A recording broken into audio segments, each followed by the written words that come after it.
few years ago, when I was president at the Ahmedabad Management Association, I had started a series of interactions with very eminent persons, captains of business, industry, and leaders of different walks of life.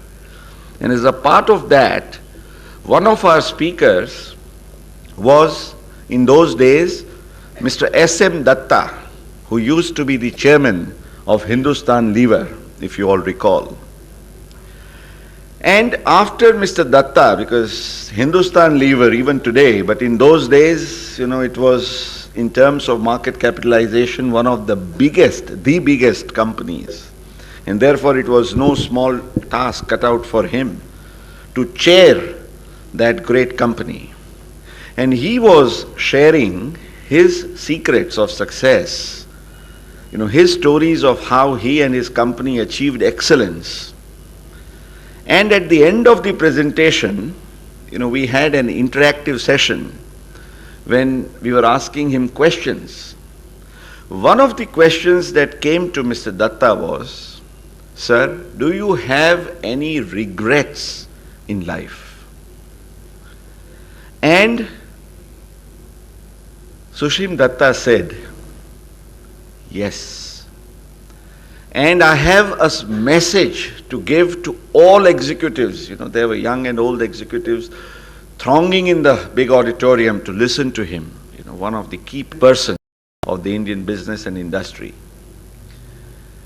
And he said, narrating with a great poignancy in his heart, he said, "Friends, let me tell you, the price that I have paid in my life. When my children were young,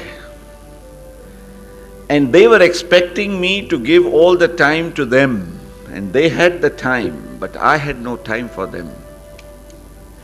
And today, I am nearing retirement, and I am wondering that if and when I would like to give time to them, whether they would have time for me, because they've all become busy executives themselves." What an irony of fate. Friends, you have everything in life in terms of material prosperity, but you are still missing so much. And what is it that we all miss in life, and why? What is the cause and what is the solution? These are thoughts on which we need to ponder on.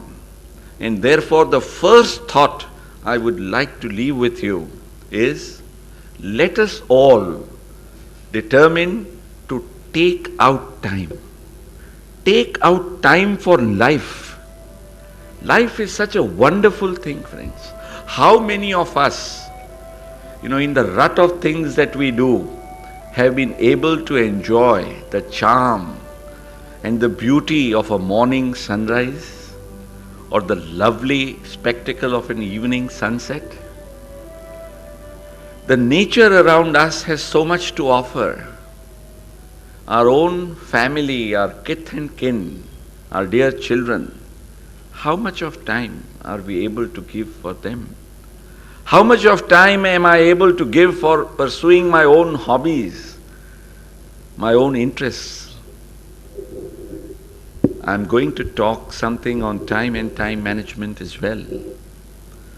But as I said, this first important lesson of life we all need to remember is that we need to take out time. Time to live life so that we don't regret someday that we've lost. How do we do it, friends? See, let me tell you, one of the biggest problems most of us face all the time is that we are unable to live in the present. What I would like to call as, we are unable to experience the experience. See, you are there on your dinner table, Ideally speaking, you should be in a position to enjoy your meal to the hilt. But you are thinking of the past, something that happened in the morning or the previous day when you had a tiff with your boss, or you are worried about tomorrow, the presentation, and therefore even if you have the most delicious dishes on your table, dinner table, you are not able to enjoy them because you are not living in the present. Most of us, we tend to either live in the past or live in the future. And therefore we lose the exquisite charm of the moments of the present. Friends, just think of this. Just think of it. I am not saying that we have not to think of the past or the future. We have so many things to learn from the past. We have so many things to plan for the future. But in the process, let us not end up in missing enjoying the present.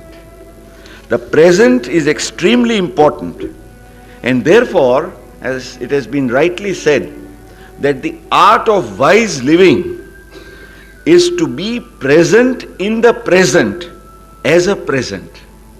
Just remember these words. The art of wise living is to be present in the present as a present. And if you experience an experience as a present experience, that is something which is going to make your life wonderful. But what happens? We impose our likes and dislikes on an experience. Whereas we should be taking every experience at its face value. We attach our likes and dislikes, and that totally changes the color of everything. One of the beautiful quotes, which I have treasured in my inspirational gems is that yesterday is but a dream and tomorrow is only a vision. But today, well lived, makes every yesterday a dream of happiness and every tomorrow a vision of hope. We have to remember this, friends, because today, yesterday was tomorrow, and today, tomorrow will become yesterday. And therefore, we cannot afford to lose every precious moment of our life. We must learn to live in the present.